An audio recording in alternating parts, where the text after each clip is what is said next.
Halo, nama saya Serlita.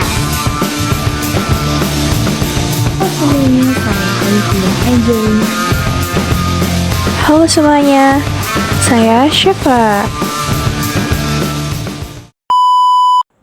Halo semuanya, kami dari kelompok 9 akan membahas materi mengenai hubungan industrial dan serikat pekerja. Nah, teman-teman, udah tahu belum apa itu yang dimaksud dengan hubungan industrial dan serikat pekerja?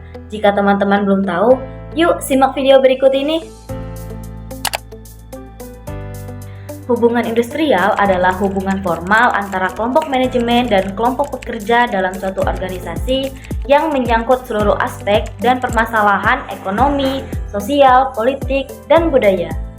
Menurut Undang-Undang Nomor 13 Tahun 2003 tentang Ketenagakerjaan, hubungan industrial adalah suatu sistem hubungan yang terbentuk antara para pelaku dalam proses produksi barang atau jasa yang terdiri dari unsur pengusaha, pekerja atau buruh, dan pemerintah yang didasarkan pada nilai-nilai Pancasila dan Undang-Undang Dasar Negara Republik Indonesia tahun 1945. Selanjutnya yaitu ada prinsip-prinsip hubungan industri. Yang pertama yaitu ada kepentingan yang sama, pengusaha, pekerja, dan pemerintah dan masyarakat pada umumnya sama-sama mempunyai kepentingan atas keberhasilan dan kelangsungan perusahaan. Oleh sebab itu, pengusaha dan pekerja harus sama-sama memberikan upaya yang maksimal melalui pelaksanaan tugas sehari-hari untuk menjaga kelangsungan perusahaan dan meningkatkan keberhasilan perusahaan. Yang kedua, ada perusahaan dan industri.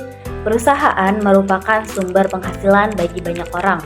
Semakin banyak pengusaha yang mengembangkan perusahaan atau membuka usaha baru, semakin banyak pekerja yang memperoleh penghasilan.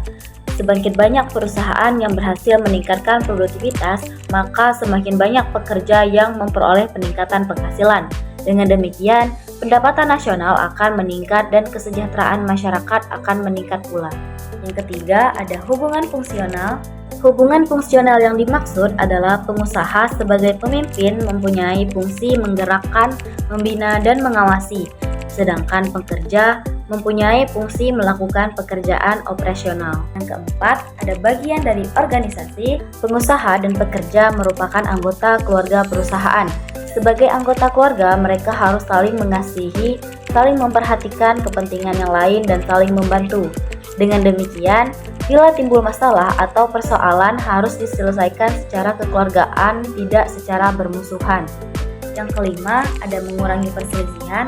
Tujuan pembinaan hubungan industrial adalah menciptakan ketenangan berusaha dan ketentraman bekerja supaya dengan demikian dapat meningkatkan produktivitas perusahaan.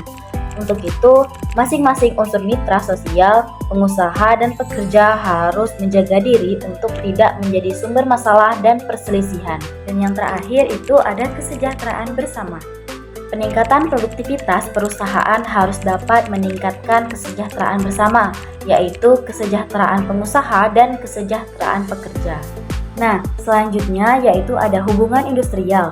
Yang pertama yaitu peraturan perusahaan, memuat ketentuan mengenai kewajiban dan hak pekerja serta kewenangan dan kewajiban pengusaha dibuat secara sepihak oleh pengusaha yang harus mengacu pada peraturan perundang-undangan yang berlaku. Nah, yang kedua yaitu ada lembaga bipartit, adalah forum konsultasi antara wakil pengusaha dan wakil pekerja. Fungsi utama lembaga bipartit adalah untuk menampung dan menyelesaikan keluhan dan tuntutan pekerja serta masalah hubungan industrial pada umumnya. Yang ketiga yaitu ada asosiasi pengusaha. Asosiasi pengusaha sebagai organisasi atau penghimpunan wakil pemimpin perusahaan merupakan mitra kerja, serikat pekerja, dan pemerintah dalam penanganan masalah-masalah ketenagakerjaan dan hubungan industrial. Yang keempat yaitu ada lembaga tripartit, adalah forum konsultasi antara wakil serikat pekerja, asosiasi pengusaha, dan pemerintah. Fungsi utama lembaga tripartit adalah membantu pemerintah merumuskan kebijakan ketenagakerjaan pada umumnya dan menyelesaikan masalah-masalah hubungan industrial. Serikat pekerja atau serikat buruh itu adalah organisasi buruh yang bergabung bersama untuk mencapai tujuan umum. Itu biasanya di bidang upah, jam kerja, atau kondisi kerja. Nah, melalui kepemimpinan ini diharapkan serikat pekerja itu biasanya melakukan tawar-menawar dengan majikan atas nama anggota serikat dan merundingkan kontrak buruh dengan majikan. Nah, selanjutnya itu adalah perjanjian bekerja sama. Nah, perjanjian ini merupakan hasil dari perundingan antara serikat pekerja atau serikat buruh atau beberapa serikat pekerja yang tercatat pada instansi yang bertanggung jawab. Sama halnya dengan peraturan perusahaan yang memuat ketentuan tentang kewenangan dan kewajiban pengusaha serta kewajiban dan hak pekerja. Perbedaannya adalah peraturan kerja itu biasanya merupakan peraturan yang dibuat oleh perusahaan. Nah, sedangkan peraturan kerjasama itu adalah persetujuan bersama. Contoh isinya itu biasanya ada hak karyawan, yaitu mendapatkan perlindungan dan fasilitas kesehatan. Terus ada kewajiban pengusaha itu mematuhi semua ketentuan yang telah disepakati. Selanjutnya ada peraturan perundang-undangan tenaga kerjaan. Nah, pada dasarnya mencakup ketentuan sebelum bekerja, selama bekerja, dan sesudah bekerja. Nah, peraturan ini tentunya sesuai dengan aturan yang telah dibuat negara dalam undang-undang. Contohnya itu seperti mengatur hak dan kewajiban pekerja, upah minimum pekerja, dan lain sebagainya. Selanjutnya itu ada pendidikan hubungan industrial, penting dalam membantu individu untuk memahami dan mengelola hubungan kerja yang efektif. Tujuan utama pendidikan hubungan industrial itu adalah untuk meningkatkan kompetensi tenaga kerja sehingga sesuai dengan pasar kerja. Nah, hal ini dilakukan untuk memberikan pemahaman tentang hubungan industrial Pancasila yang didasarkan pada nilai-nilai Pancasila dan perundang-undangan. Selanjutnya adalah permasalahan dan hambatan hubungan industrial. Tentunya setiap sesuatu pasti memiliki masalah dan hambatan, termasuk juga hubungan industrial. Nah, ada beberapa faktor yang bisa menyebabkan hal tersebut terjadi. Itu biasanya seperti berasal dari pengusaha, pemerintah, pekerja, maupun peraturan perundang-undangan sendiri. Nah, hal tersebut tentunya membawa perusahaan kepada perubahan hubungan antara pimpinan perusahaan dan pekerja yang dinilai dalam posisi lemah. Untuk mengatasi permasalahan ini, diperlukan langkah yang cukup strategis agar tidak menimbulkan masalah baru dan memperkeruh suasana. Setiap perselisihan atau masalah tentunya memiliki penyelesaian. Begitu juga dengan hubungan industrial. Nah, perselisihan hubungan industrial itu adalah perbedaan pendapat yang mengakibatkan pertentangan antara pengusaha atau gabungan pengusaha dengan pekerja atau serikat buruh karena adanya perselisihan mengenai hak, perselisihan kepentingan, dan perselisihan hubungan kerja. Nah, perselisihan antara serikat buruh dalam perusahaan. Baik, saya akan menjelaskan tentang mengenal 4 jenis perselisihan. Yang pertama, ada perselisihan hak.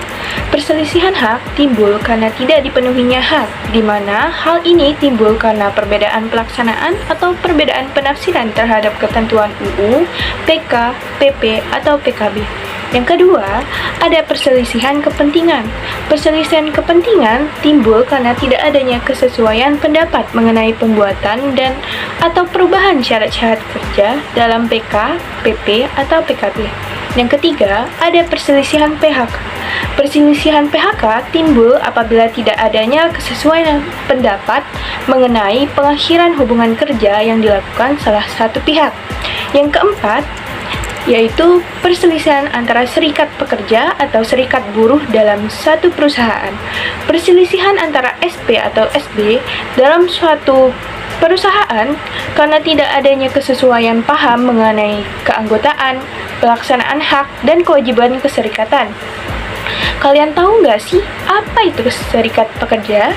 Nah, serikat pekerja adalah organisasi yang dibentuk oleh dan untuk pekerja, bertujuan melindungi hak dan kepentingan mereka sebagai perwakilan dalam negosiasi dengan perusahaan terkait masalah. Serikat pekerja membantu menyelesaikan isu-isu seperti gaji, jam kerja, dan kondisi kerja, sehingga menciptakan hubungan industri yang harmonis. Nah, yang terakhir, kita akan membahas upah minimum. Nah, setiap tahun, pemerintah provinsi menetapkan UMP dengan tujuan kesejahteraan atau upah yang diterima pekerja atau buruh tidak merosot atau lebih rendah dari perkembangan harga-harga di pasar dan inflasi, atau dengan kata lain, upah yang diterima pekerja atau buruh sesuai dengan kebutuhan hidup minimum atau KHM seorang pekerja atau buruh. Dinyatakan bahwa UMP hanya berlaku bagi seorang pekerja atau buruh dengan masa kerja kurang dari 1 tahun.